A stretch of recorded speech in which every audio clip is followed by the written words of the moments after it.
सविता सिंह। सविता जी, आपकी बेटी है आशी राजा, जी जिसको पुलिस ने गिरफ्तार कर लिया है जी। और यहाँ पे जो है कहा गया है कि वो टीआई को ब्लैकमेल करती थी अपने दोस्त के साथ। आपका क्या कहना है, क्या कहानी है? सबसे पहले तो हम मीडिया से, प्रशासन से ही सवाल करना चाहेंगे कि एक पढ़ा लिखा टीआई के पद पे जो पदस्थ है अधिकारी, जो दूसरों को न्याय दिलवाता है, क्या उसको 20 साल की एक लड़की ब्लैकमेल कर सकती है?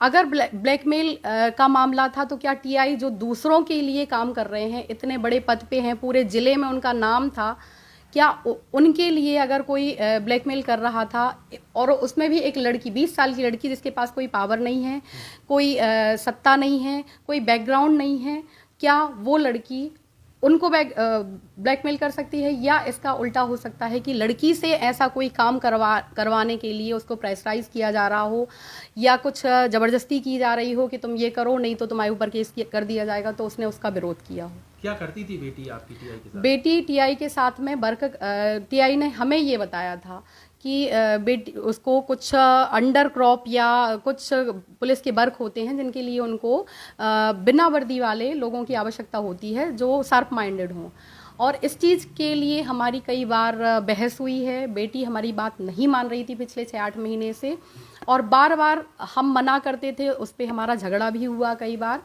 और टीआई ने खुद आके हमें बताया, समझाया कि हमारे साथ में काम करती है तो आपको कितना पैसा मिलता था बेटी को? ऐसी कोई सैलरी नहीं थी, लेकिन कभी 25-30 हज़ार, कभी 50 हज़ार रुपये देते थे टीआई। हाँ, और गिफ्ट भी दिए हैं, ऐसी भी चर्चा है? हाँ, गिफ्ट बर्थडे पे गिफ्ट दिया था, सोने का नेकलेस जो 15 से 18 ग्राम का रहा होगा, जो पुलिस को दे चुके हैं हम, और एक दीपावली के आसपास इयररिंग्स गिफ्ट किए थे, जिसके लिए मतलब हमने मना किया था, और मीडिया में बार बार कह रहे कि डायमंड, पर डायमंड का नहीं, गोल्ड का था, और उसके लिए हमने बहुत बार मना किया था कि इस तरह के गिफ्ट आप नहीं दो। इसके साथ ही जब घटना हुई है उसके आसपास के सीसीटीवी फुटेज 2 आए हैं। प्राइवेट बंगले के आसपास आपकी बेटी की गाड़ी दिखी, दूसरा एक प्राइवेट कमरा लिया था बेटी ने, उसमें बैठ के प्लानिंग की, उससे भागते हुए भी दिखे हैं।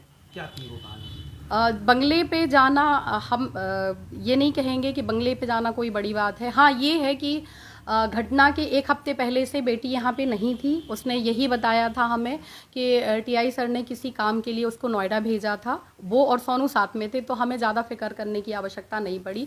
और घटना के करीब 1 से 1.5 घंटे पहले हमारी फ़ोन से बात हुई है, और हमने उससे फ़ोन पे, हमारी रिकॉर्डिंग भी आप चेक कर सकते हो, पुलिस ने चेक किया हुआ है, हमने उससे पूछा है कि तुम कब आ रही हो, तो उसने नहीं बताया कि हम आ चुके हैं, उसने यही बोला कि आ जाएंगे। और हमें ये मीडिया के द्वारा ही पता चला, पुलिस के द्वारा ही पता चला कि वो यहीं पे थी। तो टीआई के घर में जब उनको, अभी जो ये मुस्लिम्स वाला हुआ था, जब टीआई को हाथ में लगा था, तो हम खुद उनके बंगले पे उनको देखने के लिए गए थे। तो उनके घर पे जाना हमें कोई वो नहीं, क्योंकि काम की वजह से साथ में उनके रूम पे जाना। और दूसरा जो रूम की बात कर रहे हो, उसका हमें नॉलेज नहीं है कि ये पता है कि उसकी कोई फ्रेंड है जो वहाँ पे किराए से रहती थी, और अक्सर वो आसी ये बताती थी कि खुशबू के रूम पे हम लोग बैठे हैं। अब आपकी बेटी ब्लैकमेलिंग के केस में फंस चुकी है, आप कह रही हैं वो गलत फंसी है, कैसे न्याय मिलेगा फिर? इसके लिए हम सबसे पहले मीडिया से अपील कर रहे हैं कि जो मीडिया में इतना गलत बताया जा रहा है, बोला जा रहा है, प्रशासन से अपील करते हैं कि प्रशासन भी सही तथ्यों को सामने लाए। पुलिस प्रशासन का हमने सहयोग किया है, बार बार सहयोग किया है।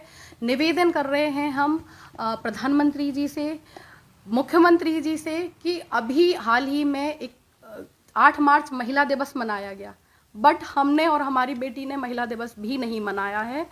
बेटी पे बार बार गलत आरोप लगाए जा रहे हैं, बहुत कुछ छुपाने के लिए, प्रशासन अपनी गलती के छुपाने के लिए, और कुछ काले कारनामे जो टीआई और प्रशासन के हो सकते हैं, उनको छुपाने के लिए एक 20 साल की लड़की को हाईलाइट किया जा रहा है।